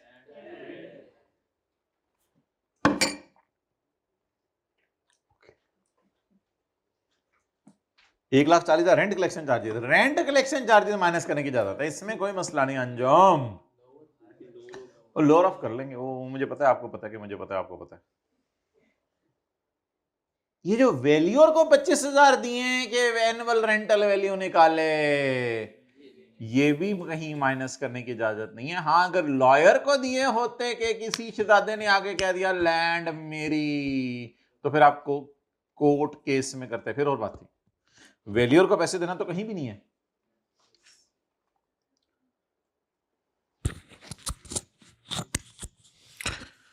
तो जिंदगी ने हमें ऐसे मोड़ पे लाके खड़ा कर दिया जहां हमने ये सीखा कि सेक्शन 15A बहुत कंजूस है, और किसी भी खर्चे को सिर्फ उस वक्त माइनस करने की इजाज़त है ख़वातीन और हज़रात जिस वक्त वो खर्चा सेक्शन 15A की लिस्ट में दिया हो, और अगर वो खर्चा सेक्शन 15A की लिस्ट में नहीं दिया गया होगा तो फिर हम उसको माइनस नहीं करेंगे। और आज के सवाल में ऐसे खर्चों की भरमार है जो कि हम माइनस नहीं करेंगे क्योंकि सेक्शन 15A की लिस्ट में नहीं आ रहे, ऐलान खत्म हुआ। अच्छा चलिए हम अपने सवाल की तरफ वापस आते हैं। ग्राउंड लेवलिंग चार्जेस कितने हैं? 80,000। ग्राउंड लेवलिंग चार्जेस कितने हैं? सेक्शन 15A में नजर कहीं नहीं आ रहे। ग्राउंड लेवलिंग चार्जेस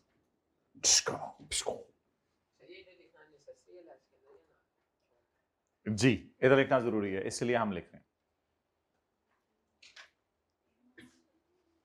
चले आगे। चचा ने चची को चांदनी चौक में चांदनी के चम्मच से आइसक्रीम खिलाई। जमाना बदल गया। ओके, इंश्योरेंस तो माइनस करने की इजाजत है, लेकिन चचा चची को लेके गए थे, तू क्यों देख रहा था उधर? आपको कैसे पता चला ये क्या हुआ है? बोल रहे थे चटनी चटाई, हद होगी। चचा चची ने तो छड़ दिया, अगर जान दो उन्होंने। ओके, इंश्योरेंस प्रीमियम सिर्फ किसके केस में माइनस करने की इजाजत है? बिल्डिंग के केस में। और ये क्या है? Insurance 0। You are khanging like anything. Don't khang in class. We have separate session for khang. Full stop. As insurance premium against risk of damage or destruction by water lodging. And 1,40,000 against the rent collection charges. Rent collection charges कोई मसला नहीं, वो minus करें lower of करके। Less rent collection charges. Lower off. अरे actual rent तो पहले लिख लें, दोपहर के बाद बुलवाते हैं। एक्चुअल रेंट कितना है? Actual rent collection charges 1,40,000। या 4% इस पूरी फिगर को ले लिया करना, 4% की टेंशन नहीं लेनी, ऊपर जो मर्जी पढ़ाओ। 4% ऑफ 23 लाख 92,000। इन दोनों में से दिखने में कौन सा लोअर लग रहा है और हकीकत में कौन सा लोअर है? That's nice. बाहर ले जाए इसको। पुत्र बाहर आ, नहीं हमें डर लग रहा है, पुत्र बाहर आ, बाहर ले जाए भाई इसको। 92,000। The niche are coming like anything in this class. Whole Muslim town के niche comes to this campus. 92,000. Okay.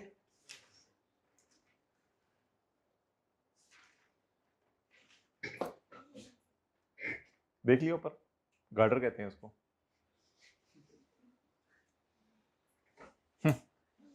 आगे चलें।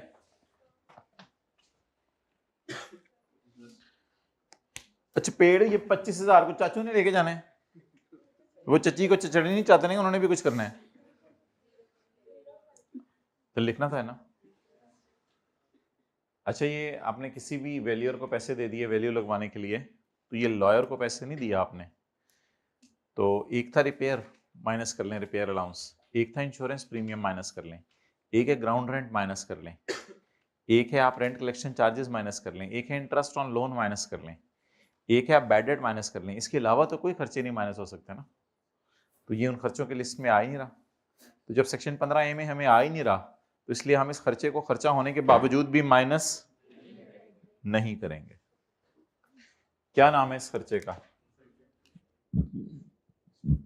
Professional fees paid to lawyer. नहीं लॉयर नहीं, कंसल्टेंट, जिसने वैल्यू निकाल के दी प्रॉपर्टी।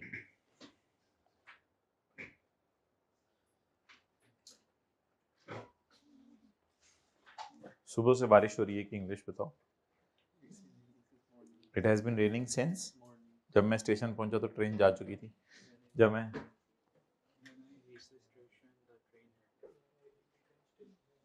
ओके अब हमने कैलकुलेट करना है इंटरेस्ट। अब हमने कैलकुलेट करना है इंटरेस्ट, यानी लोन के ऊपर कितना इंटरेस्ट बन रहा है।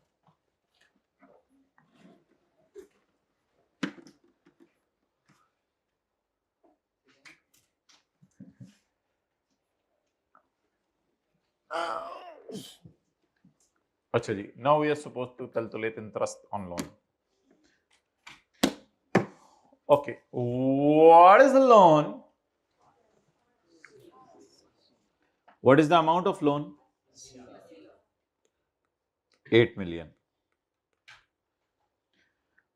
What is the interest rate?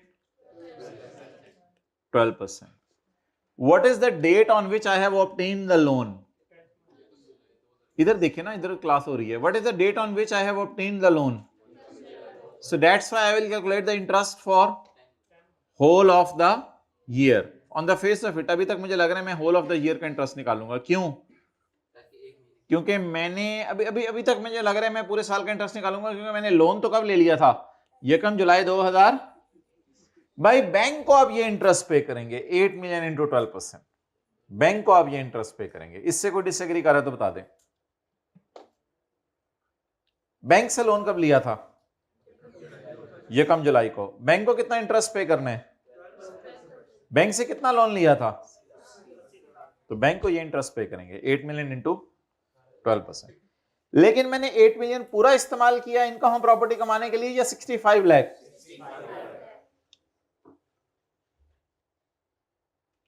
तो बेहतर है कि आप 65 लाख के ऊपर कैलकुलेशन करें, क्योंकि बाकी लोन तो बिजनेस में, सॉरी प्रॉपर्टी में इस्तेमाल हुआ ही नहीं. बाकी लोन तो किस मकसद के लिए इस्तेमाल हो गया? बस दोस्त के साथ कहीं बिजनेस शुरू कर दिया.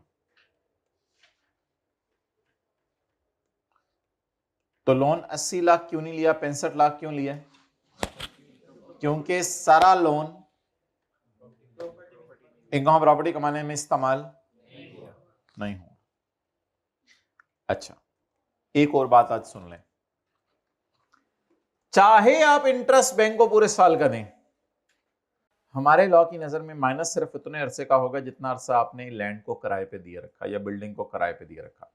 बिल्डिंग को किराए पे कब दिया? किराए पे. तो जब से आपने बिल्डिंग को किराए पे दिया तब से इंटरेस्ट माइनस करने की इजाजत है. कटें जी. 65 लाख इंटू 12% इंटू 10/12.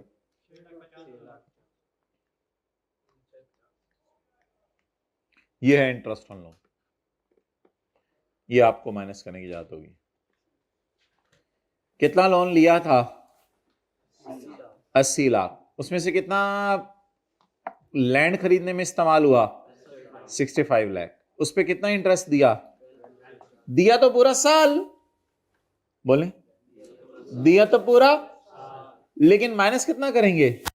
जितना अरसा किराए की इनकम कमाई. किराए की इनकम कितने महीने कमाई? So into 10/12 into 10/12. वहां मैंने जरा खुला खुला करके नोट कर दिया था, इधर दोबारा नोट कर देता हूं. Interest on loan. कितना लोन बिजनेस में कितना लोन इनकम प्रॉपर्टी में इस्तेमाल हुआ? उस पर कितना इंटरेस्ट बनता है? कितने महीने का? आज आप जवाब दे दें. 6,50,000. इसको मैं जवाब समझूं? चलें, अच्छा हो गया. इसको जवाब समझ लेते हैं. 6,50,000.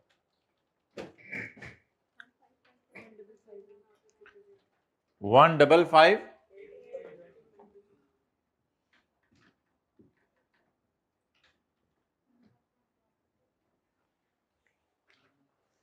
This is yours income from property. बाकी जो सवाल रह गए मैं खुद करवाऊंगा.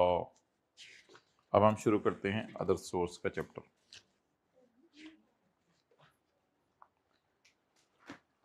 पॉज करें.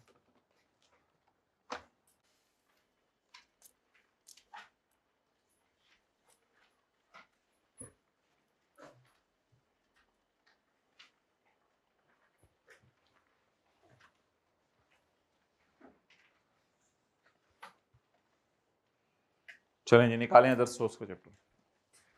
अभी इसके और सवाल करेंगे हम इंशाल्लाह. 2-3 सवाल किया करेंगे.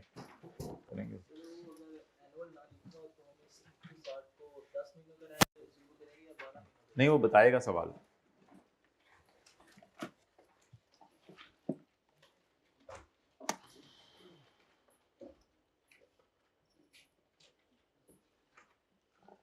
चपटूर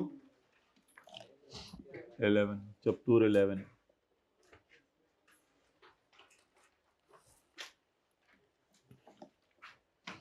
अच्छा भाई, ये क्या सैलरी का चैप्टर है, क्या बिजनेस का चैप्टर है, क्या कैपिटल गेन का चैप्टर है, क्या अदर सोर्स का चैप्टर है, क्या प्रॉपर्टी का चैप्टर। प्रॉपर्टी के चैप्टर में क्या जाएगा, रेंट वगैरह। प्रॉपर्टी के चैप्टर में क्या जाएगा, रेंट वगैरह, लैंड बिल्डिंग का रेंट वगैरह।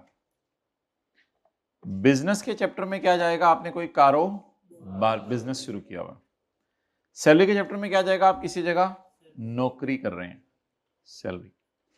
कैपिटल गेन के चैप्टर में क्या जाएगा, आपने शेयर्स वगैरह खरीद कर बेचे।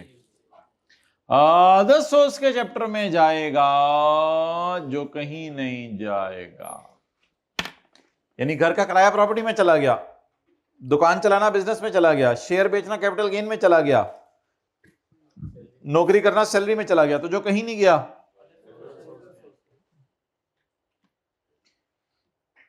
Income of every kind received by a person in a year if it is not included in, अगर ये किसी और हेड में नहीं गई और अगर ये एग्जाम्प्ट है तो फिर भी यहां नहीं आएगी। एग्रीकल्चर इनकम भी तो यहां नहीं आएगी ना, वो तो माफ है। Shall be chargeable under that income from. तो अदर सोर्स की क्या छोटी सी डेफिनेशन है, income of every kind if it is not included in any other head. अगर ये इनकम किसी और हेड में नहीं गई तो कहां चली जाया करेगी, अगर कोई इनकम किसी और हेड में नहीं गई तो कहां चली जाया करेगी, income from other source. Income from other source में क्या क्या आएगा,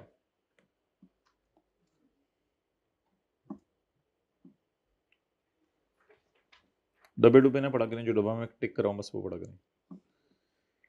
डिविडेंड, डिविडेंड कहां गया था, फाइनल टैक्स रेजिम। डिविडेंड कहां गया था,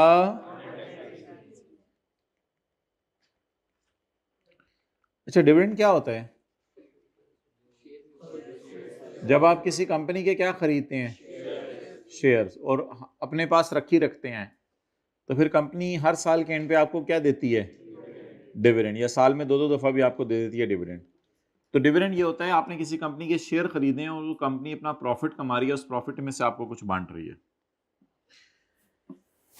पाकिस्तान से भी आप कमा सकते हैं, जिसे हम कहेंगे पाकिस्तान सोर्स, और ऐसा भी हो सकता है आपने बाहर के मुल्क की कंपनी के शेयर खरीदे हो, तो डिविडेंड पाकिस्तान सोर्स भी हो सकता है और डिविडेंड फॉरेन सोर्स भी हो सकता है। अगर डिविडेंड पाकिस्तान सोर्स है तो ये जाएगा और इस पे रेट लगेगा 15%। लेकिन अगर बाहर के मुल्क से आपने कमाया है तो ये नॉर्मल टैक्स रिजीम होगा, और किस चैप्टर में जाएगा, इनकम फ्रॉम अदर्स। तो अभी तक वो जो डिविडेंड पे हम 15% लगा रहे थे, वो किस डिविडेंड पे 15% लगा रहे थे, जो पाकिस्तान की कंपनी के शेयर खरीद के डिविडेंड मिला। और अगर बाहर के मुल्क की कंपनी के शेयर खरीद के डिविडेंड मिला तो वो चला जाएगा इनकम फ्रॉम, क्योंकि बाहर की कंपनी तो 10% टैक्स भी नहीं काटेगी ना, उनके अपने रूल होंगे। तो कब डिविडेंड नॉर्मल रिजीम में जाएगा, जब बाहर के मुल्क से मिले, और अगर पाकिस्तान से मिले फाइनल टैक्स रिजीम।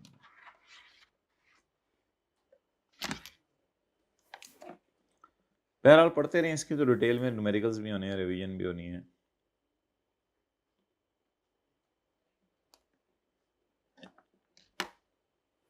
क्लियर, आना होता है रोजाना, आना होता है रोजाना, आना होता है, मैं समझा शायद आना होता है कभी कभी। डिविडेंड, डिविडेंड में कुछ लोग पता नहीं एंड पे क्यों टी डालते हैं, डिवी को डेंट डाल देते हैं। Pakistan source income dividend received by an individual is already covered under section 5 as final tax regime. Pakistan source income तो ऑलरेडी चैप्टर 4 में हमने पढ़ लिया था, फाइनल टैक्स रेजिम में। However, if the dividend received is foreign source income, it is chargeable under the head income from other source. ये फिर final tax regime नहीं है, ये बनेगा normal tax regime. Royalty, author ने बुक लिखी थी, ऑथर को बुक लिखने के पर रॉयल्टी मिली थी। रॉयल्टी ये होती है कि आपने अपना नाम या अपनी किताब किसी को इस्तेमाल करने की इजाजत दे दी और उस पब्लिशर ने फिर आपको रॉयल्टी दी, तो रॉयल्टी भी कहां जाएगी, income from other source. Royalty की डेफिनेशन लिखें, चैप्टर 5 में होगी, चैप्टर 5 में इसकी डेफिनेशन हम पढ़ेंगे। रॉयल्टी सिर्फ ये नहीं आपने किसी को अपनी किताब छापने की इजाज़त दे दी, रॉयल्टी में ये भी होगा कि आप किसी को अपने टीवी के ऊपर कोई चीज़ चल रही है वो आप उसको अपने टीवी पे चलाने की इजाज़त दे दें। आपने अपने रेडियो चैनल पे चलाई, किसी ने इजाज़त मांग के आपसे, उसने अपने रेडियो चैनल पे भी चला दी, तो इसके लिए जो पैसे दिए जाएंगे इसे कहते हैं रॉयल्टी। बहरहाल रॉयल्टी की डेफिनेशन हम चैप्टर 5 में पढ़ेंगे। रॉयल्टी होता है अगले को अपना नाम इस्तेमाल करने की इजाज़त देना।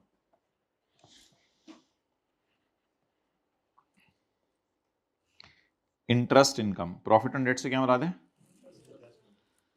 डेट मराज उधार, profit means interest, interest income. Expense की तो बात नहीं होगी ना, क्योंकि एक्सपेंस तो अलग है, ये तो chapter income from other source है, यानी इनकम्स क्या है, इनकम्स की बात कर रहे हैं।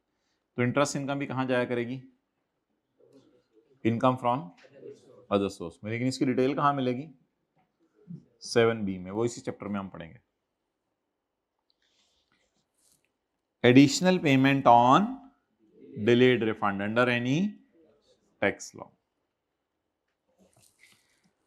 अंजुम ने 28 मिलियन अपना टैक्स पे किया 2016 का, बाद में उसे पता चला कि उसने ज्यादा पेमेंट कर दिया 8 मिलियन। टोटल कितना पे किया है? इसमें ज्यादा कितना पे कर दिया है? 8। कितना सही पे किया है? Therefore he filed a refund application। उसने एफबीआर को कहा, एफबीआर वालों, अल्लाह वालों, खुदा के लिए मुझे 8 मिलियन मेरा वापस कर दो, मैंने गलती से पे कर। तो उसने रिफंड मांगा। हंसते हैं बड़ों में भाई, जरा बंदे बुलाओ भाई से। अच्छा, tax authorities agreed to make the refund. Tax authorities ने कहा हम तेरे भाई हैं, तुझे वापस करेगा 8 मिलियन। तो परेशान ना हो, रिफंड हुआ डिलेड, लेकिन वो रोता ही रहा। उन्होंने रिफंड को डिले कर दिया। कर देते हैं वापस, ओ भाई कर देते हैं, पाकिस्तान में ही है ना, तू किधर जा रहा है, कर देंगे वापस। एंड नतीजा तन, और जब अंजुम ने अपना तन मन धन लुटा दिया तो अंजुम को 84 लाख रुपया वापस मिला। मांगा कितना था वापस? लेकिन गवर्नमेंट ने लेट पेमेंट की वजह से कितना दिया? ये जो 0.4 मिला है, ये अंजुम के लिए खुशी है और गवर्नमेंट के लिए गम नहीं, गम। गवर्नमेंट के लिए क्या है? गम। और अंजुम के लिए असल में लेट पेमेंट किया ना, तो लेट पेमेंट पे सॉर्ट ऑफ सरचार्ज या इंटरेस्ट पे किया गवर्नमेंट ने। ये 0.4 million, this 0.4 million is a delayed refund or it is an additional payment on delayed refund? अंडा नहीं है ये, it is an additional payment on delayed refund। Yellow और स्काई ब्लू को मिलाएं तो क्या बनता है? ओ, और ग्रीन और रेड को भाई कह रहे हैं मिलाएं, ग्रीन और रेड। बड़ा मिक्स होती गई, काला। और जी, और पिंक को, हाँ पिंक को भाई किसके साथ मिलाना है? ब्लू के साथ। ब्लू ये वाला चलेगा, ब्लू नीचे वाला, उसने तो उसी ने डोमिनेट हो जाना है, कुछ हुआ ही नहीं। हाँ लाइट ब्लू, रेशमी। अच्छा, पीले को पिंक के साथ मिलाएं। ठीक है, शुक्रिया। इस तरह का काम करा लो जितनी मर्जी। अच्छा, additional payment on delayed refund. तो एडिशनल पेमेंट ऑन, इतनी इंटरेस्ट से क्यों समझ रहे थे ये चीजें? तुम्हें समझ रहे थे नया चैप्टर आया, ऐसे मैं कर रहा हूं।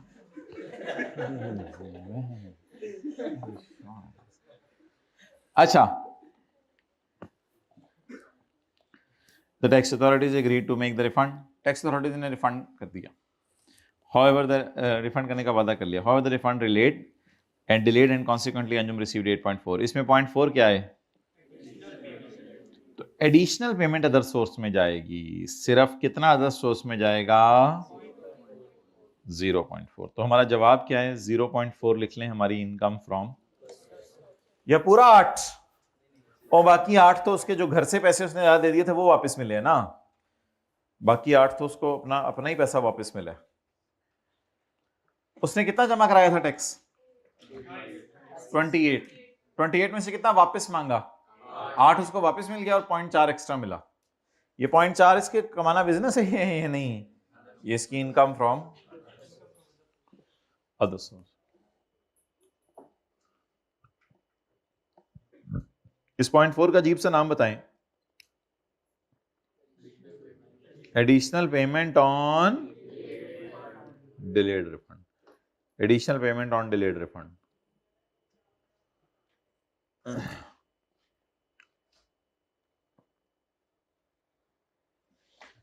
अच्छा जी, ग्राउंड रेंट।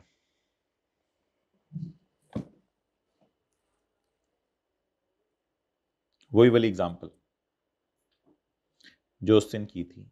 ये वसीम अकरम की क्या है? वसीम अकरम की लैंड है। Shahid Afridi wants to construct a house on that land. Shahid Afridi ने कहा मैं इस पे घर बनाऊंगा। ठीक है जी, अजीब है भाई। शाहिद अफरीदी ने कहा कि मैं इस पे घर बनाऊंगा, टू कंस्ट्रक्ट अ हाउस।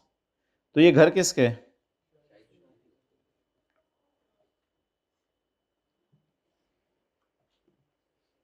जैसे आप किसी को बर्तन मेरा सालन तेरा। तो लैंड किसकी? वसीम अकरम की। और building mister Wasim Akram as a piece of land. लोगों के पास पीस ऑफ पिज़्ज़ा होता है, इनके पास पीस ऑफ लैंड है। As a piece of land, as a piece of land, Shahid Afridi wants to construct a house on that land. And finally he constructed his own housey on Wasim's landy. तो उसने Wasim, what is this? We are in class. Try to be professional. अच्छा, तो शाहिद अफरीदी ने उसकी के ऊपर घर बना लिया है। ना होगी बात आप लोगों की आपस में भाई, इन दोनों से पूछ लें क्या बात होगी बात। चलें आप see. Now Shahid Afridi will pay Wasim Akram the ground का रेंट या लैंड का रेंट। शाहिद अफरीदी को वसीम अकरम, शाहिद अफरीदी क्या करेगा? वसीम अकरम को ग्राउंड का रेंट पे करेगा 30,000। शायद later on rented out the house to सरासिफ। वो छोड़े, उसमें हमें क्या फर्क पड़ता है, वो तो उधर भी किया था। Now 30,000 is income from other source for Wasim Akram. अब एक बड़ा ही बारीक सा फर्क है, हमें मोटे मोटे फर्क समझ नहीं आते, बड़ी अच्छा, अब बड़ा ही बारीक सा फर्क है। बारीक सा फर्क ये है कि अगर आप खाली लैंड को फील करें, कराऊं, कर रहे हैं ना फील। अगर आप खाली लैंड को, खाली लैंड वो होती है जिसपे आप जो है वो खड़े होकर आसमान की तरफ देखें तो टोपी पीछे गिर जाए, तो वो लैंड वो होती है जिससे छत, जिससे आसमान नजर आए, इसे कहते हैं खाली लैंड। खाली लैंड बोलें क्या होती है? खिड़की से मुंह नहीं निकालना बाहर, वो मतलब लैंड पे खड़े हो, फील करें ना, ये लैंड पे खड़े हो और ऊपर देखें तो क्या हो?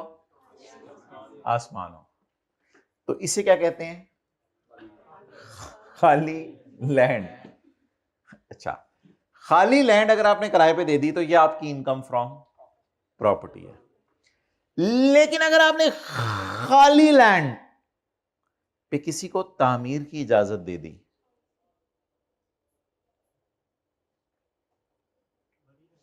खाली लैंड पे आपने किसी को,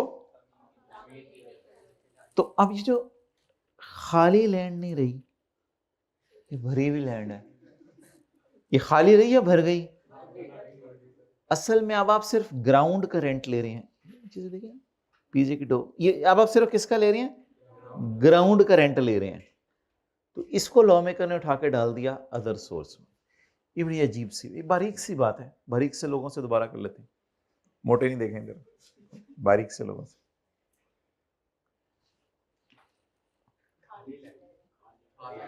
खाली नहीं बोले, ट्राई करें खाली। खाली लैंड अगर किराए पे दे दिया आपने तो ये आपकी इनकम फ्रॉम, जो किराया आ रहा है आपकी इनकम फ्रॉम। उसी खाली लैंड के साथ एक और खाली लैंड पड़ी हुई थी, लेकिन उस पे आपने किसी को घर बनाने की इजाजत दे दी और उसने बना भी लिया। अब वो लैंड का किराया दे रहे हैं या सॉर्ट ऑफ ग्राउंड का दे रहा है?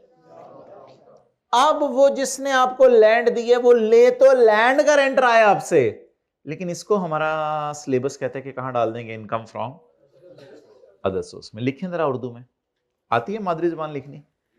ओके, भतीजा लिख के दिखाएं, सही लिख भतीजा ही नहीं लिखा जाता आधे लोगों से। भे है की बनी भे, इसी तरह बोलते थे बचपन में। अच्छा,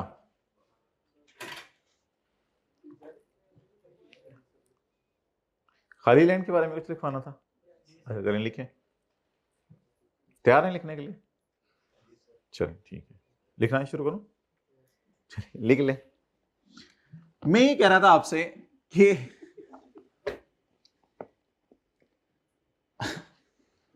अगर आपने लैंड किराए पे देकर अगले को तामीर की इजाजत दे दी, शुरू करें, पहला मिसरा शेर का लिखें। अगर आपने लैंड किराए पे देकर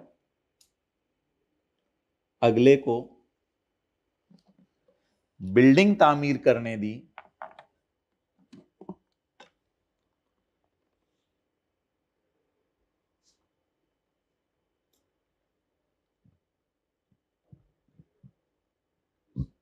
अगर आपने लैंड किराए पर देकर अगले को बिल्डिंग तामीर करने दी, अब आप ग्राउंड का रेंट ले रहे हैं, इसको फिर अदर सोर्स के चैप्टर में डालेंगे।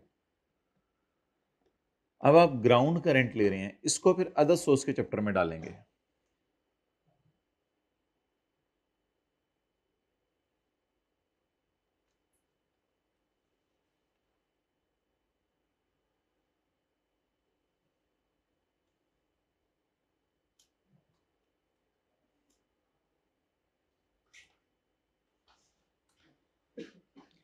अस्सलाम वालेकुम, क्या बने भाई, खैरियत से हो? कहीं फलूदा तो नहीं बना दिया कॉन्सेप्ट्स का?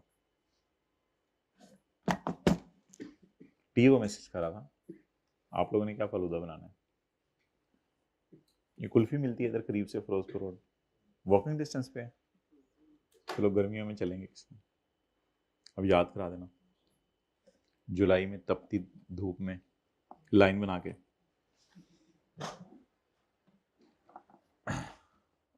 ओके, तो कुछ बच्चे पूछते हैं कि ग्राउंड रेंट भी तो लैंड ही किराए पे दी हुई है, तो मैं मान रहा हूँ लैंड को किराए पे देना हमने प्रॉपर्टी इनकम में डाला है, आज भी डाला था। वो जो इधर कैमरा उधर करो, आज भी लैंड को कहाँ डाला था? इनकम फ्रॉम प्रॉपर्टी में। लेकिन उस पर हमने किसी को तामीर की इजाज़त नहीं दी थी, खाली लैंड किराए पे दी हुई थी। लेकिन अगर खाली लैंड किराए पे दे के अगले को तामीर की इजाज़त दे दें तो फिर ये इनकम फ्रॉम अदर सोर्स। अच्छा जी, rent from sub lease of land और बिल्डिंग।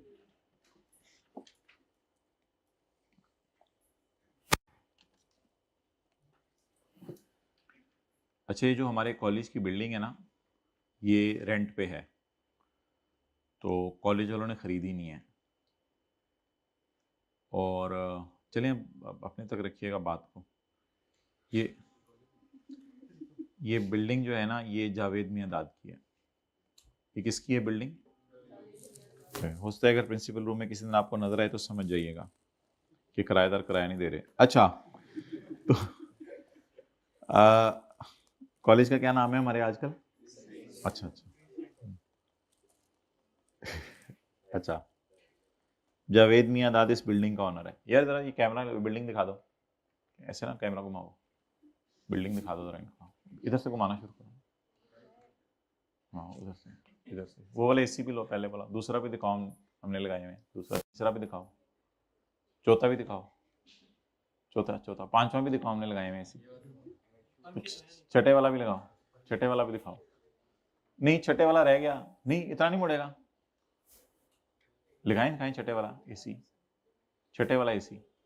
चलिए पांचवें तक ठीक, गुजारा चला दें। खिड़कियां दिखाएं, अपनी आखिरी वाली खिड़की दिखाएं इनको बच्चों को। इस बिल्डिंग की बात कर रहे थे हम, किस बिल्डिंग की बात कर रहे थे? इस बिल्डिंग की बात कर रहे थे। ये बिल्डिंग किसकी है? जावेद मियां दाद, ऐसा मियां जिसकी मियां दाद, जावेद मियां दाद। तो जावेद मियां दाद हो गया बिल्डिंग का ऑनर, और हमारे कॉलेज वाले हो गए इस बिल्डिंग के किराएदार। तो ओनर कौन सी इनकम कमा रहा है? इनकम फ्रॉम, क्योंकि उसने तो अपनी लैंड एंड बिल्डिंग किराए पे दी हुई है। लेकिन अगर हमारे कॉलेज वाले किप्स वालों को कहें कि भाईजान रात को इधर कोई क्लास, शाम को इधर कोई क्लास नहीं होती, तो आप आके इधर क्लासें ले लें, तो किप्स वाले फिर अब जो हमें किराया देंगे तो मालिक के मकान को किराया देंगे या हम किराएदार को? इसे मुझे पता है जावेद मियां से इसकी इजाजत की जरूरत होगी, वो अलग बात है। जावेद मियां से इजाजत लेके हम इसको आगे किराए पे दे देंगे, तो किप्स कॉलेज वाले क्या बन जाएंगे? लेकिन जो मुझे किराया आ रहा होगा, मुझे बीइंग एन ओनर किराया आ रहा होगा बिल्डिंग का, या बीइंग ए किराएदार, तो मालिक के मकान अगर किराया रिसीव करे तो उसकी इनकम फ्रॉम, किराएदार का लेवल चेक करें, किराएदार ने आगे किराए पे दे दिया। आपने मोटरसाइकिल दोस्त से किराए पे लिया, आगे और कोई बंदा चला रहा था, तो किराएदार ने आगे किराए पे दे दिया। तो अब किराएदार बीइंग ए ओनर किराया ले रहा है या बीइंग ए किराएदार किराया ले रहा है? अब ये इसकी इनकम प्रॉपर्टी नहीं है, ये इसकी इनकम फ्रॉम, नोट कर लें साइड पे। ओके,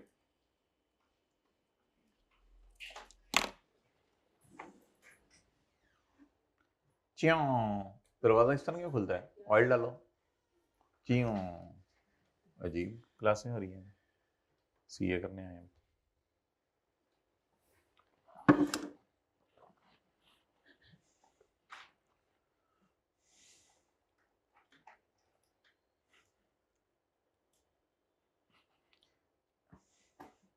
ये बच्चा सीए का एडमिशन लेने आता है, उससे क्या बताया जाता है कितने अरसे में पीआरसी और कैफ हो जाएगा? 6, पीआरसी और कैफ सारा मिला के 2 साल में। चलो, आपका क्या प्रोग्राम है, कितने अरसे में करना है? 1.5 साल में, ठीक है।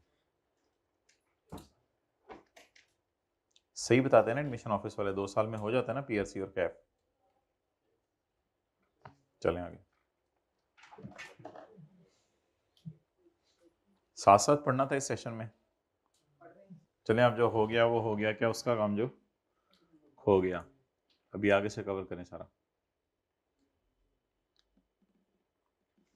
ठीक है जी, मजा आ रहा है? नहीं मजा आ रहा? भाई बड़ों की बात पे हाँ कर दिया करो, कभी कोई गलत बात नहीं कर रहे थे हम। अच्छा ठीक है जी, तो ये मालिक के मकान की क्या होगी? Income from property. लेकिन कॉलेज वाले अगर आगे किराए पे दे दें, हमने लीज की है या सब लीज की है? Rent from sub lease of land और building. Our college rented out rented building sorry, सही तरीके से ऐसा करें भाई। Our college rented out the rented building, किराए पे ली हुई चीज को आगे किराए पे दे दिया।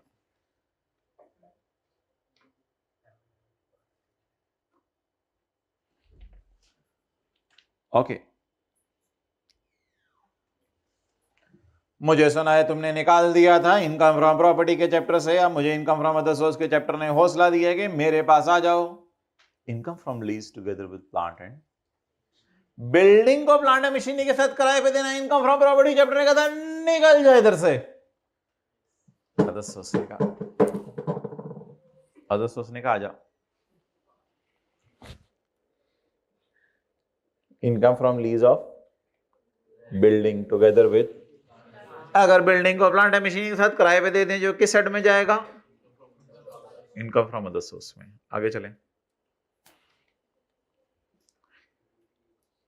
अबे अंजुम, तुझे कहां से निकाला है? तुझे भी वहीं से निकाला है जहां हमें से निकाला था। हाँ, हम दोनों ही निकले हुए हैं। चलो आ जाओ फिर इधर। इस चैप्टर ने कहा मरहबा मरहबा, अगर तुम्हें कोई निकाल दे तो हमारे पास आ जाना अंजुम। अच्छा जी, income from provision of amenities, utilities और any other connected service along with the building. ये तो हमने पढ़ा था, अगर बिल्डिंग को किराए पे देंगे और उसके साथ कोई वाईफाई की सहूलत दे देंगे, खाने पीने की सहूलत दे देंगे, एक्स्ट्रा मैट्रेस की सहूलत दे देंगे, यूटिलिटी की सहूलत दे देंगे, सिक्योरिटी गार्ड की सहूलत दे देंगे, चपेड़ों की सहूलत दे देंगे, मालिश कराने की सहूलत दे देंगे, वो सारा कहाँ जाएगा? इनकम फ्रॉम अदर सोर्स में। एंड पे हाथ रख लिया करो, शुरू में ना भी हो तो। अच्छा, तो ये कहां जाएगा? Income from. ये दोनों भूले भटके कहां से भूले भटके थे और पहुंच के यहां आ गए हैं? अच्छा, प्रॉपर्टी के चैप्टर में घर से निकले थे और चलते चलते चलते कहां आके टपके हैं? आसमान से गिरा खजूर में अटका, अनानास में अटका। चेंज करें मुहावरों को, ऐसा ऐसा जिंदगी बदल रही है दुनिया।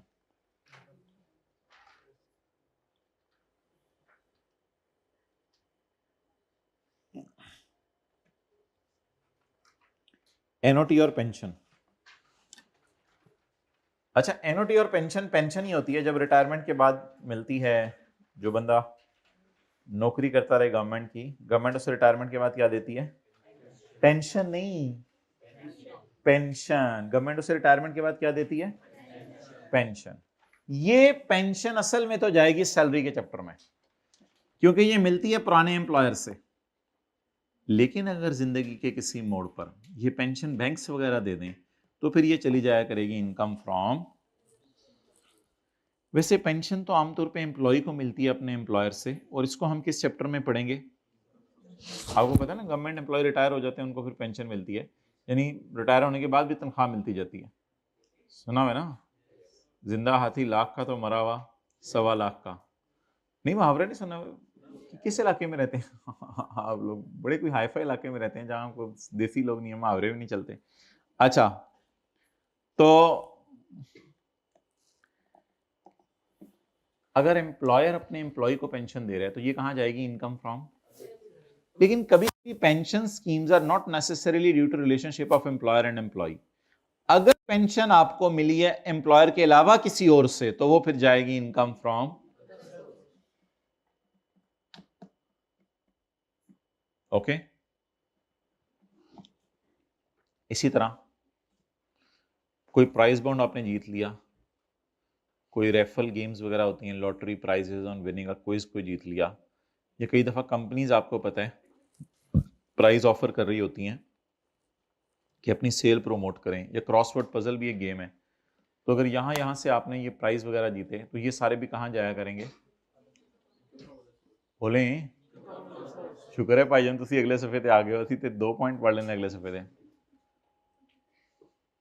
ठीक है जी, चलें साथ वाले को एक स्माइल पेश करें 32 स्थान दिखाते हुए, 32 तोपों की सलामी दें उसको। ले जाएं आप साथ वाले को, कहाँ लेके जाएंगे? नहर वाले पुल पे ले जाएं। आका टेस्ट भी इंशाल्लाह रखेंगे हफ्ते के एंड पे, उसका भी आपको बता देंगे। अल्लाह।